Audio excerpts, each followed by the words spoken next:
Também. Abra sua Bíblia no livro de Jeremias, capítulo 12.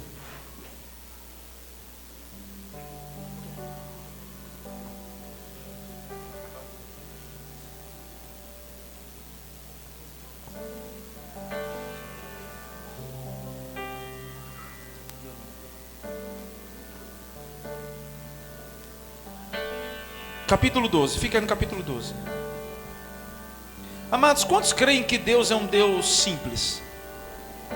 Amém? Eu estava conversando com o George essa semana, e a gente falando assim, olha, Jeremias 12, acharam? Agora olha para cá, deixa aí aberto, Jeremias capítulo 12. Aí a gente conversando, o George falou assim, pastor, aquela música que nós cantamos quarta-feira, eu fiquei muito emocionado, assim, e o Jorge não é de falar essas coisas, né, Jorge? Assim, eu fiquei muito emocionado, porque me lembrou os tempos do começo da minha fé. E as músicas de hoje, assim, não falam tanto. As músicas de hoje falam mais sobre nós, né? Como essa última música que nós cantamos, que derrama o meu amor sobre ti. Tá, sai daqui para Deus. Falando diretamente para Deus, exaltando a Deus. Hoje a gente vê tanta música, eu preciso, eu quero, o Senhor tem, preciso de uma bênção, não vou desistir, sem ela eu não vou sair daqui. Ou seja, depois que o Senhor me abençoar, pode fazer o que o Senhor quiser da sua vida, o que o Senhor já fez, tá bom, agora cai fora. Era isso que Jacó estava falando para Deus, que a gente não para analisar. Só te largo quando o Senhor me abençoar. Depois que me abençoou, tchau, larguei. Quantos largam a Deus depois que o Senhor abençoa? E a gente canta, preciso de uma bênção, eu não vou desistir, sem ela eu não vou sair daqui. Porque o nosso desespero é tão grande que a gente começa a pensar em nós, e Deus começa a ser um instrumento para saciar as nossas concupiscências, os nossos desejos, tudo aquilo que nós queremos. E aí ele vira aquele garoto de recado. E semana passada eu tinha combinado com uma pessoa, ela não pôde vir ministrar. E hoje, minha esposa traria a palavra, mas ela passou mal ontem, passou mal hoje. E eu falo, Deus, o que o Senhor está aprontando comigo? E a gente estava almoçando num lugar, e o rapaz, ele cria cavalos, e eu vou falar sobre isso na palavra. E Deus começou a falar dentro de uma simplicidade, eu comecei a lembrar do que o Jorge falou, de coisas simples, daquelas canções que a gente cantava simples para Deus. Deus não quer muita coisa. Deus é um Deus de simplicidade. Deus não é um Deus de complicação. Deus só quer que venhamos adorá-lo em espírito e em verdade. Aleluias. Diga assim, em espírito e em verdade. Cante assim. Rei dos reis e Senhor, te entregamos o nosso Rei dos reis, sim, e Senhor, te entregamos para te adorar,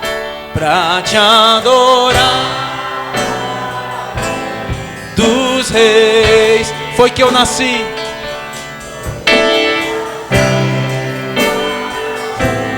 Jesus, meu prazer é te louvar, meu prazer é estar aonde?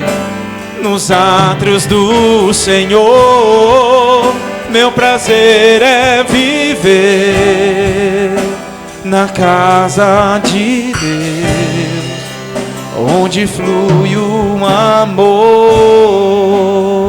Em espírito, diga. Em espírito, em verdade, ó Senhor, nós estamos aqui, ó Pai. Arranca de nós a tua palavra, arranca de nós, ó Senhor Deus, esse louvor. Sim, Senhor, que venhamos adorar, ó Senhor Deus, a adoração que o Senhor quer. Sim, Senhor, te adoramos, te adoramos. Rei dos reis,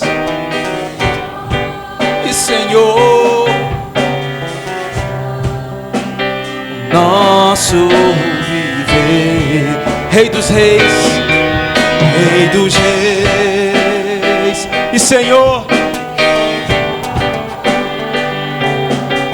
te entregamos nosso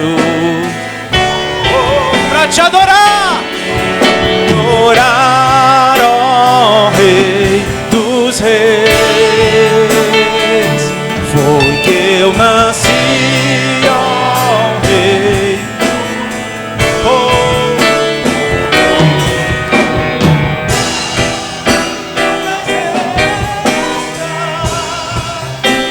Nos átrios do Senhor, meu prazer é viver na casa de Deus, onde flui o amor, onde flui o amor, onde flui o amor, onde flui o amor, onde flui o amor. Ó Senhor, nós te adoramos, nós queremos mais de ti. A palavra do Senhor diz assim: justo és, ó Senhor, quando entro contigo num pleito, contudo, falarei contigo dos teus juízos.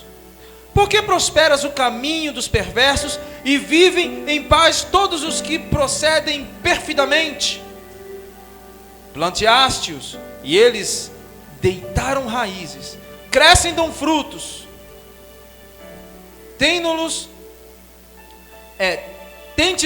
Tente nos lábios, mas longe do coração. Mas tu, ó Senhor, me conheces. Tu me vês e prova e o que sente o meu coração para contigo. Arranca-os como as ovelhas para o matadouro e destina-os para o dia da matança. Até quando estará por luto a terra e secará a erva de todo o campo? Por causa da maldade dos que habitam nela, perecem os animais e as aves, porquanto dizem: ele não verá o nosso fim. E aí Deus dá uma resposta ao profeta Jeremias depois desse inqurimento, dessa inquisição, dessas perguntas. Ele diz assim, ó: é como se ele dissesse: ei Jeremias, se te fadigas correndo com os homens que vão a pé, como poderás competir com aqueles que vão de cavalo? Se em terra de paz não te sentes seguro, que te farás na floresta do Jordão? Amém? Diga assim: uma corrida pela excelência. Amados, como eu estava falando, eu estava nesse lugar hoje e o rapaz, ele cria uns cavalos chamado quarto de milha. Eu tive prazer ontem de andar nele e hoje eu aprendi um pouco sobre esses cavalos. E ele falou assim: sabe por que o nome desse cavalo é quarto de milha?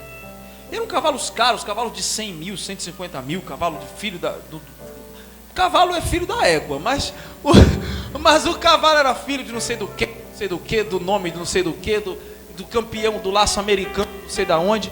E eu estava ali ouvindo. Ele falou: porque esse cavalo alcança 1/4 de milha, que é a velocidade necessária para na vaquejada pegar um boi, o Nelória, e ele estava explicando. E eu fiquei pensando assim: 1/4 de milha, o nome do cavalo é quarto de milha, 1/4 de milha. E ele falou: olha, esse cavalo você laça um boi, você vai para outro rodeio, você vai, vaquejada que eles dizem, você vai para outro. Eu fiquei pensando no fôlego desse cavalo e da história desses cavalos. São animais que ajudaram os conquistadores, desde a história antiga até a história moderna. São animais que, tudo que você vê de conquistador, que se você for pensar, desde os persas, dos medo-persas, desde dos mongóis, dos chineses, desde os europeus, eles selaram as suas vitórias e deram gritos, como nós conhecemos o grito do Ipiranga, o grito em cima desses animais. Então são animais que têm uma participação sine qua non na história da humanidade.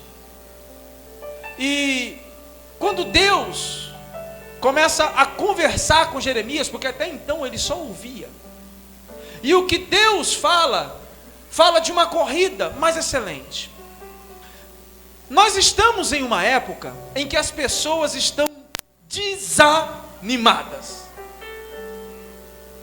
Mas pastor, e normalmente, dificilmente você vai me ver aqui em cima alimentando o ego, fazendo carinho em alguém para que alguém fique animado. Não. Mas existem palavras na Bíblia que são chamadas palavras de encorajamento. Diga assim, encorajamento. Amém? Encorajamento. E Deus é um Deus que encoraja os seus filhos. Aqui Jeremias parecia estar desencorajado. E deixa eu falar algo aqui. Até esse capítulo não tinha muita coisa ruim, não. Até o capítulo 12, as coisas estavam calmas para Jeremias. No vulgo popular e na gíria, para Jeremias, o bicho não estava pegando. Para Jeremias, ele poderia ter apenas um vislumbre daquilo que aconteceria futuramente, mas as coisas ainda estavam caminhando no passo da normalidade. Estava tudo mais ou menos tranquilo. E Jeremias começa a questionar a Deus.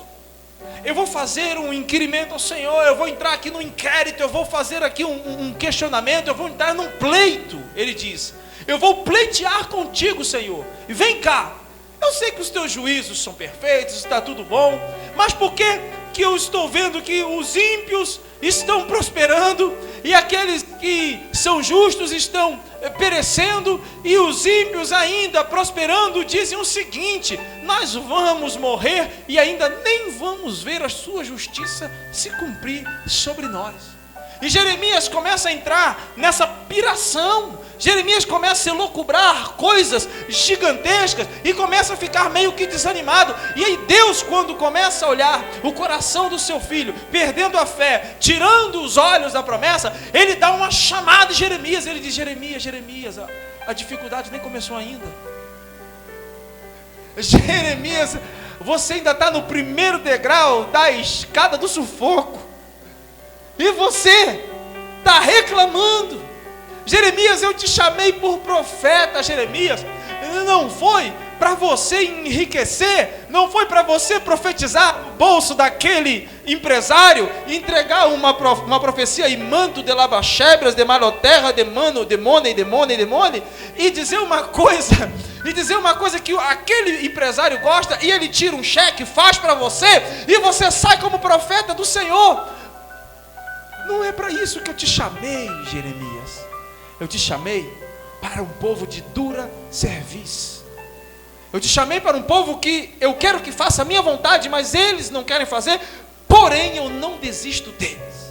Eu os amo e eu os quero perto de mim. Foi falado aqui semana passada: Deus não desiste de você. Amém? E aí, quando ele começa a falar, ele usa essa parábola, essa paráfrase, ou ele traça esse paralelo. Ele diz: Jeremias, se tu te cansa correndo com os homens que vão a pé, e como você vai correr com os cavalos? Sabe o que significa correr com os cavalos? É a corrida pela excelência, é a corrida por algo mais nobre, é a corrida por algo mais profundo, é a corrida por algo em Deus mais forte.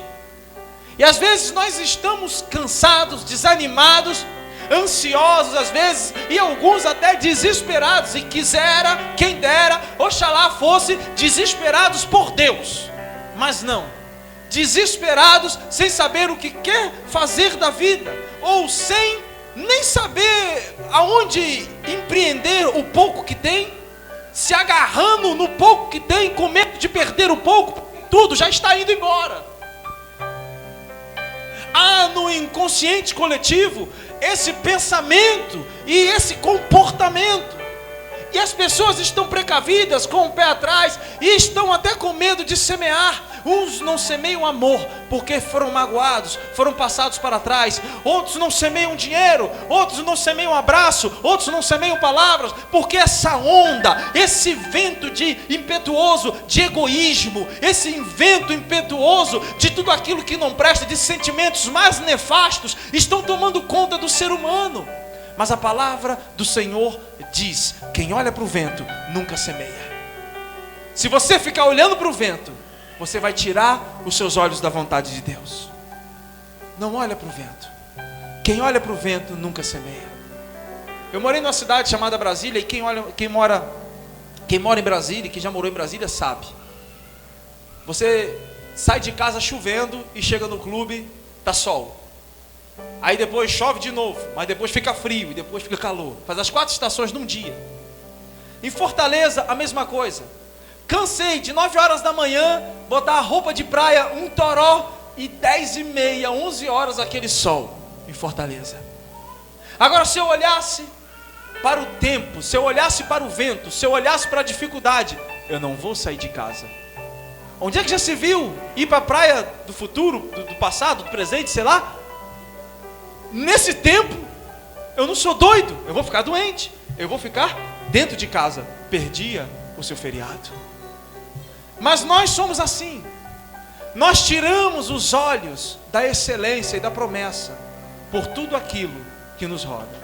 E aí ficamos sem correr essa corrida pela excelência. Deus está falando para Jeremias: Jeremias, tu estás em cidade de calma. Vai chegar uma época que o Jordão vai encher. Como é atravessar? Amados, o que Deus está dizendo é: se com esse burburinho que está acontecendo por aí, a crise não sei do que, o impeachment, o golpe não sei do que, a Petrobras não sei do que lá, esse burburinho, porque o exército não sei o que vai invadir, não sei aonde, te assusta.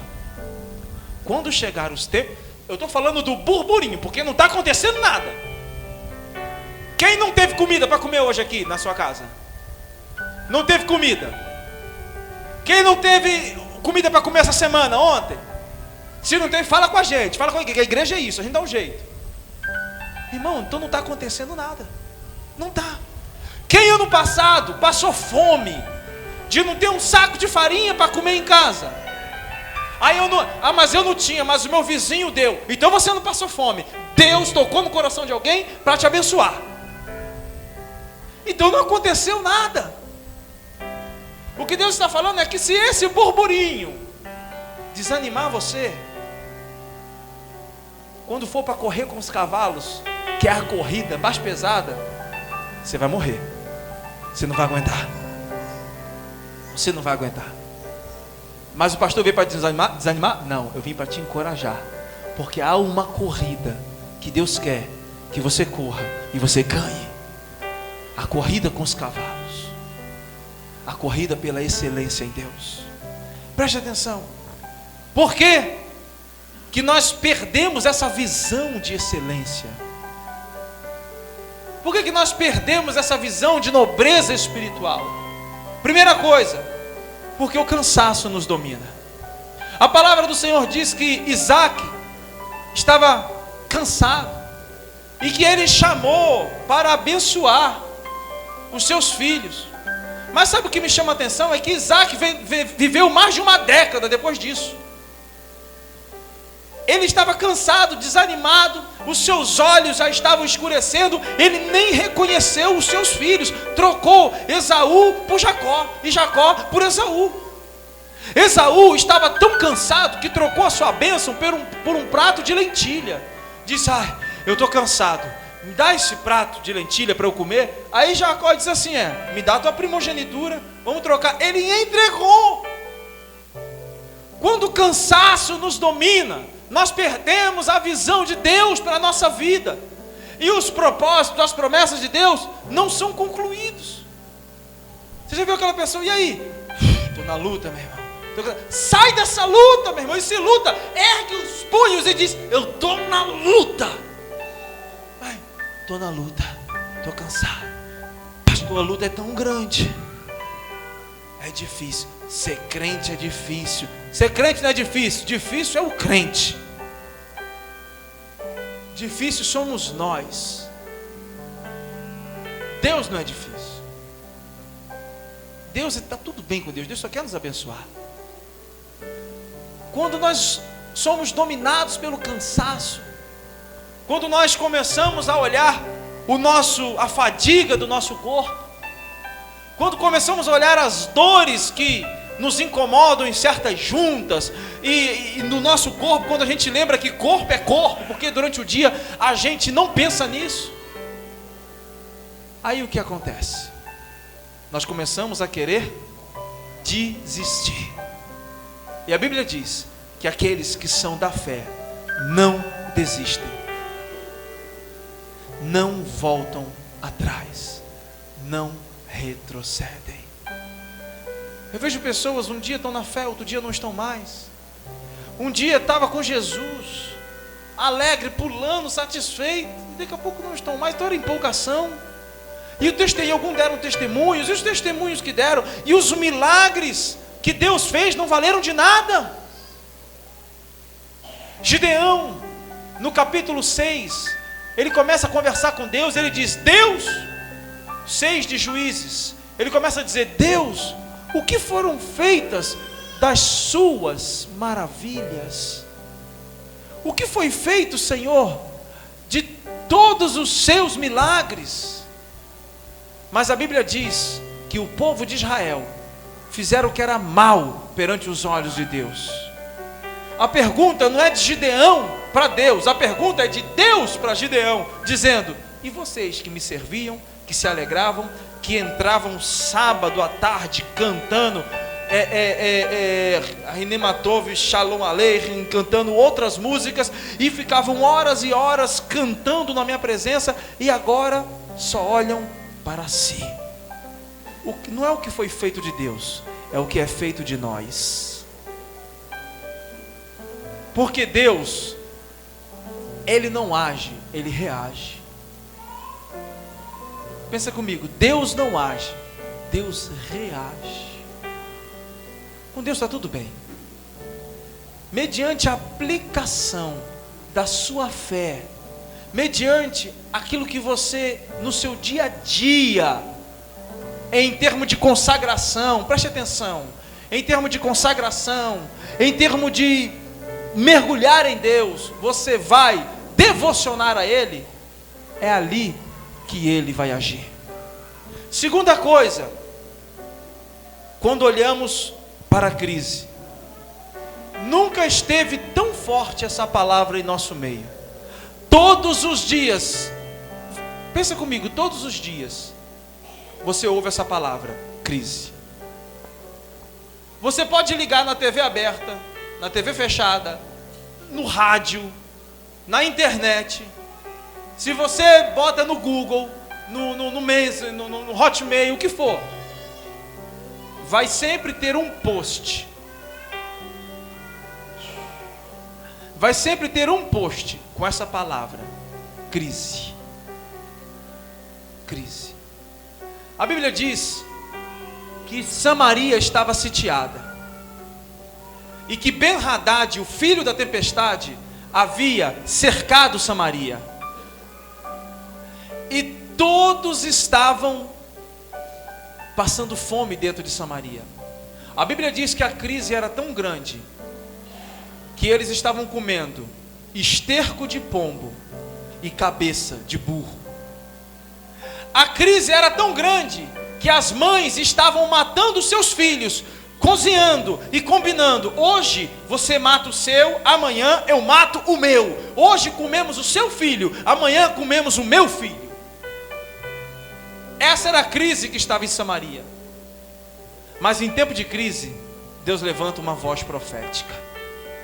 É por isso que, se você der ouvido à crise e não der ouvido à voz profética, você perece na crise. E aqueles que não dão ouvido à voz profética matam a sua descendência. Sabe o que é matar a descendência? Eu calo a minha boca e não falo mais de Jesus. Por quê? Porque se eu olho só para a crise, nem eu estou acreditando que Deus pode fazer um milagre na minha vida, porque eu estou olhando para a crise, eu vou falar para o outro que Deus vai fazer um milagre na vida dele. Como? E aí eu mato minha descendência, eu mato aqueles que saem de mim, eu paro de evangelizar, eu paro de falar de Jesus, eu paro de pregar, eu paro de trazer o céu para a terra, porque eu mesmo não acredito. E se eu não acredito, como é que eu vou falar para o outro? Quando eu coloco os meus olhos na crise, eu perco a visão de excelência. A terra pode estar em crise, mas o céu não está. Você pode sofrer as alterações da terra, mas deixa eu falar uma coisa, o seu DNA é celestial.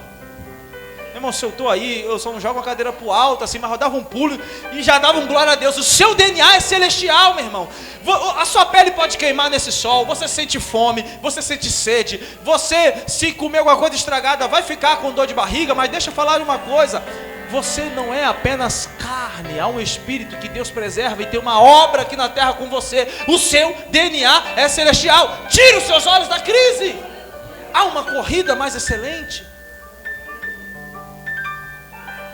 Está correndo com os homens por enquanto, não tem nada acontecendo, é só burburinho, é só murmuração, é só hipóteses, são muitas conspirações, muitos eu acho, muitos pode ser, muitos olha vai acontecer e nunca acontece.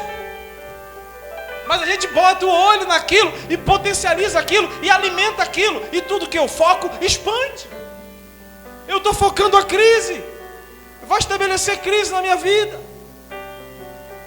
Eu vou guardar, eu não vou gastar, porque vão tomar tudo, e porque eu não vou investir, e porque eu não vou fazer isso. Não vamos sair de casa, porque tá feio, a coisa está feia onde? Vai no shopping que você vai ver que está cheio o shopping. Tem fila no McDonald's para comer, me mostra a crise. Natal, reserva alguma coisa, algum restaurante para você ver se você consegue comer. Ah, mas pastor, é quem tem dinheiro. A maioria trocou de celular aqui esse ano já. Ô glória, cadê a crise? A maioria. Outros teve a oportunidade de comprar uma coisinha nova, um presente. Amados, nós falamos muito. E às vezes nós tropeçamos até naquilo que falamos. Tudo que você foca, expande. Nós perdemos a visão de excelência quando criamos várias alternativas. Guarda isso. Quem tem foco não tem alternativa. Jeremias, ei, eu tenho uma visão para você. A corrida é mais excelente.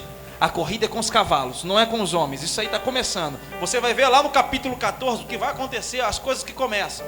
13 engrossa, 14. Ele está dizendo, olha, a corrida é mais excelente. Tem gente que é cheio de alternativa. Se isso não deu certo, eu faço isso aqui. Mas se isso aqui não der certo, eu faço isso aqui. Mas se aqui não der problema, eu já tenho um jeitinho aqui. Ei, quem tem foco não tem alternativa. Você trabalha em cima do foco. Você trabalha em cima da visão. Você conquista em cima do foco. Você conquista em cima da visão. Porque foi algo que Deus te deu. E Ele vai te abençoar naquilo que Ele falou. Porque Ele é fiel para cumprir tudo aquilo que Ele prometeu. Eu nunca vi alguém fazer vestibular e dizer assim, eu vou fazer medicina, mas se não der certo eu vou fazer engenharia mecânica. Olha, totalmente coisa. Não, mas se eu não passar, eu acho que eu vou para fisioterapia. Mas se eu não fizer fisioterapia, eu já vou para engenharia da computação. Mas se der engenharia da computação, eu já sei, vou fazer veterinária. Não! Ele tem um foco, ele vai tentar 1 ano, 2 anos. Tem gente que tenta 5, 6, 7 vestibulares para medicina, para administração, não sei para... E ele quer aquilo ali para odonto, ele vai tentar, porque ele tem um foco. E quem tem foco não tem opções. Não fica procurando várias alternativas. Ou nós somos de Deus, ou nós não somos de Deus. Ou a gente olha e diz, eu estou no caminho, eu quero isso, eu estou seguindo, eu estou indo para o céu, é esse o caminho, eu quero o reino de Deus, eu quero Jesus Cristo, e não tem outra alternativa. Dificuldade que for, crise que for, eu me apego nele, eu estou com ele, eu vou com ele, e o resto é o resto. Porque quem tem foco não tem alternativas. Aí vem um monte de gente sambando, igual barata cheio daquele, como é não, aquele veneno? Baigon. Igual barata de Baigon, para um lado, para o outro, e não sabe para onde vai. Igual o peru em véspera de Natal, que roda, roda, roda, e depois cai morto. Cai morto. Por quê? Ai, pastor, ali tem um mistério. Eu vou falar agora. Aqui. Ai, fulano vai cantar lá. Então eu vou ver fulano cantar, porque ele tem uma revelação de Deus, porque ele tem o mistério do milagre, porque ele não sei o que. Ai, não sei o que, eu tenho o homem da palavra. Eu gosto da palavra, eu vou dizer que é a palavra. Ah, não, a palavra me enjoou. Agora eu quero louvor. Eu vou louvar e eu vou louvando. Eu quero adoração. Ai, não. Ai, agora eu sou pentecostal de novo. E fica. maluquinho, desvairado. Fica dentro dessa multidiversidade esquizofrênica espiritual e não chega a lugar nenhum. Sim, irmão, o que você quer? Eu não sei. Aonde o sol esquenta, eu vou. Cuidado, que o inferno é quente também. Cuidado. Irmãos, quem tem foco não tem alternativa. Várias alternativas. Você tem o foco, você tem estratégia. Amém? Nós perdemos a visão de excelência quando os nossos medos gritam tão alto que abafam a voz da promessa. Irmão, que tem de crente medroso. Amados, nós servimos um Deus vivo. Um Deus vivo. Eu não estou falando medo de dormir no escuro, não. Isso é bobeira. Isso é bobeira, isso aí passa. Você tem medo de dormir no escuro, cresce, passa. Eu estou falando é medo de viver o sobrenatural em Deus. Medo de arriscar. Números capítulo 13 e 14. A Bíblia diz que havia uma promessa para aquele povo. E olha só, vá e espiem a terra que o vosso Deus vos dará, ou vos deu por herança. Aí eles vão. 12. Quando espiam, ficam com medo. Os anaquins estão lá, os gigantes, os amorreus, os heteus, os hititas, por aí vai. Homens gigantes, homens grandes da antiguidade. Eles nos devorarão como pão. Eis que nós somos gafanhotos aos olhos deles. Ninguém disse que eles eram gafanhotos. Eles nem viram os espias, mas voltaram cheios de medo. E sabe o que aconteceu? Todos eles que tiveram medo não entraram na terra da promessa. Só quem entrou foi Josué e Calebe. Porque calaram. A Bíblia diz que fizeram eles se calarem mediante o povo. Ei, se você tem medo, guarde para você, fecha a sua boca e fica para você até que Deus te dê coragem. Mas não coloque medo no coração dos outros. Se não for para semear semente de amor, de encorajamento, não semeie receio, não semeie medo. Porque tem gente que é cheia de medo e diz assim: se eu fosse tu, não fazia isso não, porque eu fiz e não deu certo. Irmão, essa foi a sua experiência. Às vezes você não fez do jeito certo, no tempo correto e da maneira correta, não fez. A experiência frustrada de alguém, bem analisada, não significa que seja a sua experiência frustrada também. A minha mãe casou e não deu certo, você não vai casar? A minha tia casou e separou, você não vai casar? Ah, fulano se mudou para lá e passou fome, e outros, e 10 se mudaram e prosperaram. Por que nós sempre olhamos aquilo que é negativo?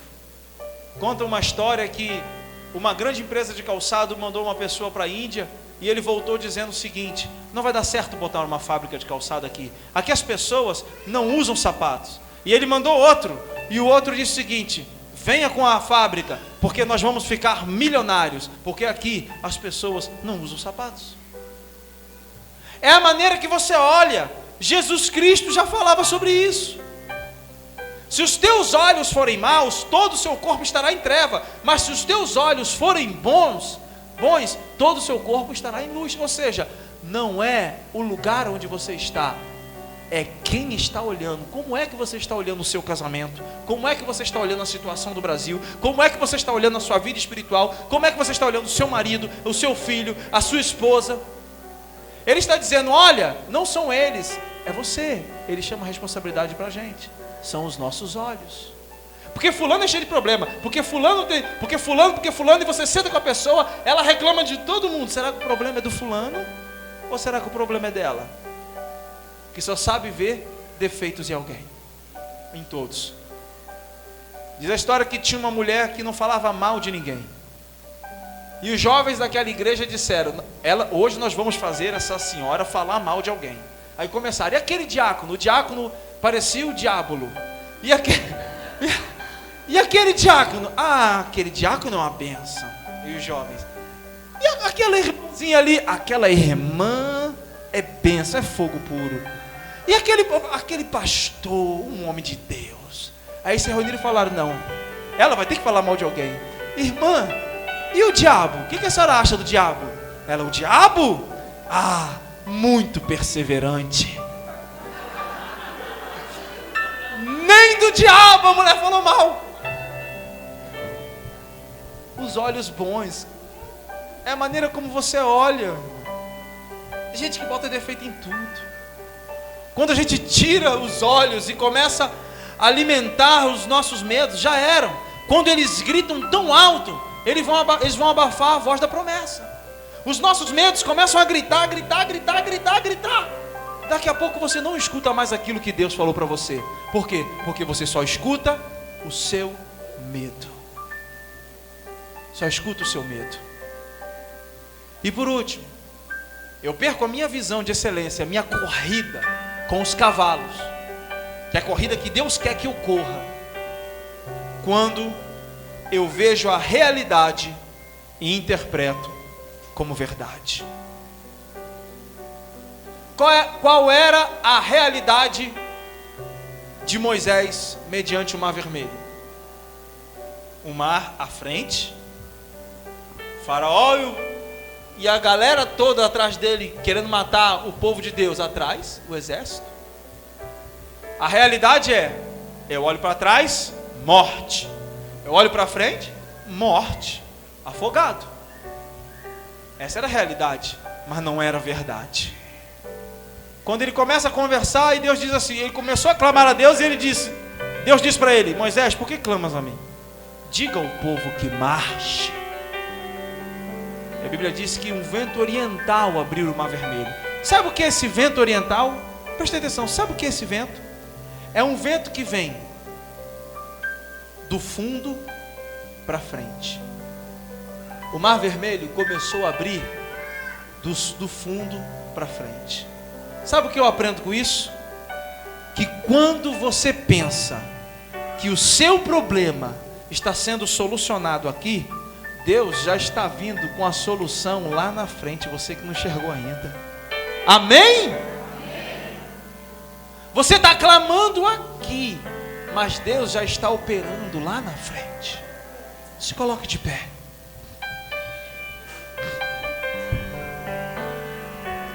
Quando a realidade toma conta do nosso coração e nós interpretamos como verdade, nós perdemos a visão da excelência. Diga assim, eu tenho uma corrida. Não, repita com força, mas eu tenho uma corrida mais excelente para correr. Presta atenção no que o apóstolo Paulo disse. Eu não julgo que tenho alcançado. Ele não fala isso por nada. Ele está falando, olhando corridas no Coliseu que aconteciam. Ele diz, mas esquecendo as coisas que ficam para trás, eu prossigo. Esse prossigo, ele usa o termo pressão. Eu sou pressionado adiante. Sabe o que é pressionado? Esse termo ele usa dentro de uma corrida de bigas. Sabe o que é corrida de bigas? É o cavalo, a biga, e você equilibrando a biga para não cair, pegando a rédea dos cavalos e com toda a firmeza nas pernas, olhando para frente para um prêmio que você receberia. Só que esse prêmio, ele diz, esse prêmio é corruptível. O prêmio que eu corro atrás é um prêmio que não se corrompe. Eu tive o prazer de competir algumas vezes e ganhei medalhas. Temos outros atletas aqui, Bibi e outras pessoas que competem. Mas essas medalhas enferrujam. Essas medalhas, se você não polir, elas vão ficando amarelas. Se você mora na praia, o cordãozinho que segura a medalha vai poendo, vai cair. Mas a coroa que Deus tem para você, para que você venha a receber essa coroa no grandioso dia, nessa corrida maravilhosa, essa coroa não se corrompe, meu irmão.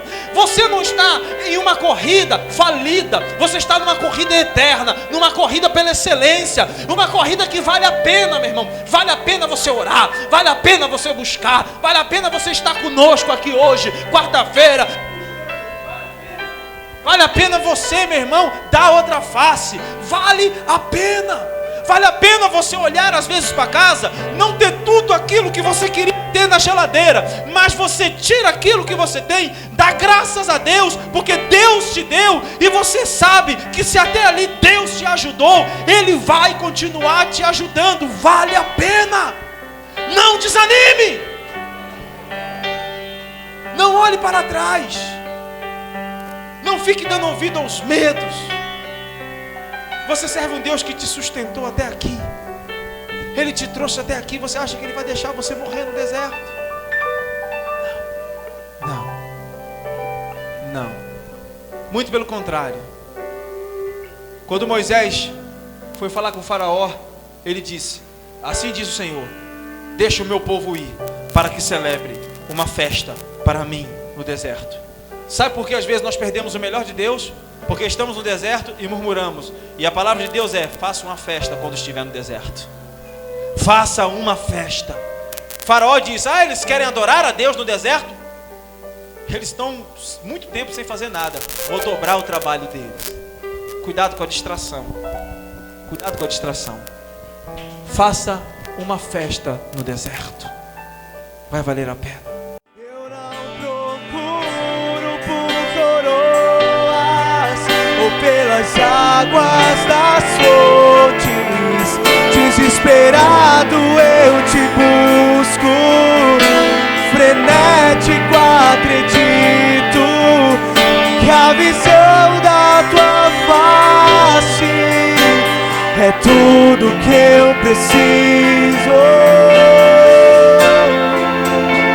Eu te direi que vai valer a pena, vai valer a pena, vai valer a pena mesmo.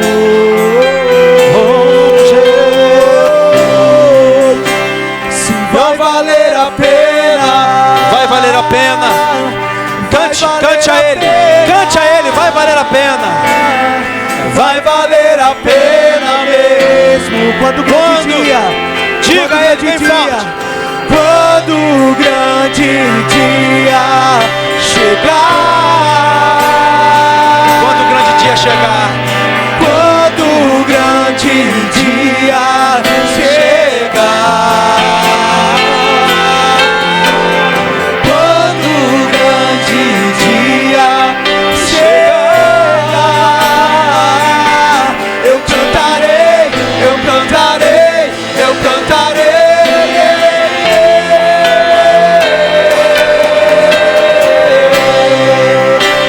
Senhor, valeu a pena,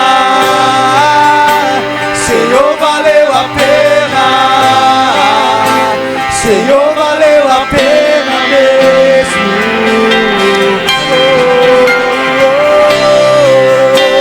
Senhor, valeu a pena, Senhor, valeu a pena, Senhor, valeu a pena mesmo. amados, a gente fala tanto assim, Jesus vai voltar, e parece uma utopia. Mas a Bíblia diz que nos últimos dias, preste atenção, guarde o seu coração, guarde. Nos últimos dias, o Espírito do Senhor se derramaria sobre toda a carne. Os vossos filhos e as vossas filhas profetizariam, e os velhos teriam sonhos. Joel capítulo 2. Preste atenção. Esses dias uma criança que não falava olhou para o céu e começou a falar. Ele está vindo. E a mãe perguntava: quem? Ele está vindo. Ele falou comigo: quem? O Pai está vindo. Essa criança começou a dizer. Amados, semana passada uma mulher pregou na China e 40 mil mulheres aceitaram a Jesus em um só culto. Essa mulher pregou e 40 mil mulheres aceitaram Jesus. E o Congresso de Mulheres na China, aonde é um dos lugares mais difíceis. Esses dias eu falei aqui, 1000 judeus ortodoxos se renderam a Jesus através de um ministério de um pastor americano que prega para judeus em Israel. 1000 judeus. Um rabino teve a audácia de falar semana passada: o Messias virá esse ano. Já foram concluídas todas as promessas, só que o Messias que ele espera é o anticristo, porque o nosso Messias já veio, Jesus Cristo já veio. Então está se cumprindo, tudo está acontecendo. Será que a gente não... Haverá guerras e rumores de guerra, e isso é o princípio do fim, e é preciso que tudo isso aconteça para que o Filho do Homem venha? Não estou falando não tenha expectativa, não viva o futuro, não estou falando isso. Viva a sua vida, mas viva a sua vida em Cristo Jesus, sabendo que Ele pode vir a qualquer hora, antes do soar. Meu Deus, Ele virá com alarido de trombeta, com voz de arcanjo. Não vai dar tempo de dizer: ai meu Deus. Não dá tempo. Não estou colocando medo, mas chega. A gente liga a televisão, você tem que fazer isso, você tem que fazer aquilo, você vai vencer, ei, Jesus Cristo já venceu por você. Você precisa permanecer na palavra. Você já é vencedor, você não precisa vencer nada não. Você já é vencedor, você precisa permanecer. A maior vitória é permanecer no Evangelho. Não é você ganhar uma casa, não é você ganhar um carro, não é você ter uma conta milionária. A maior vitória é permanecer no Evangelho. Outro Evangelho é um Evangelho que eu desconheço, é anti-Evangelho, Evangelho do anticristo. A maior vitória é permanecer no Evangelho. Essa é a maior vitória, porque Ele já venceu e conquistou isso por você. Agora, segure e não perca. Amém? Glória a Deus. Pode ir para os seus lugares, vamos fazer as ofertas. Aplauda o Senhor.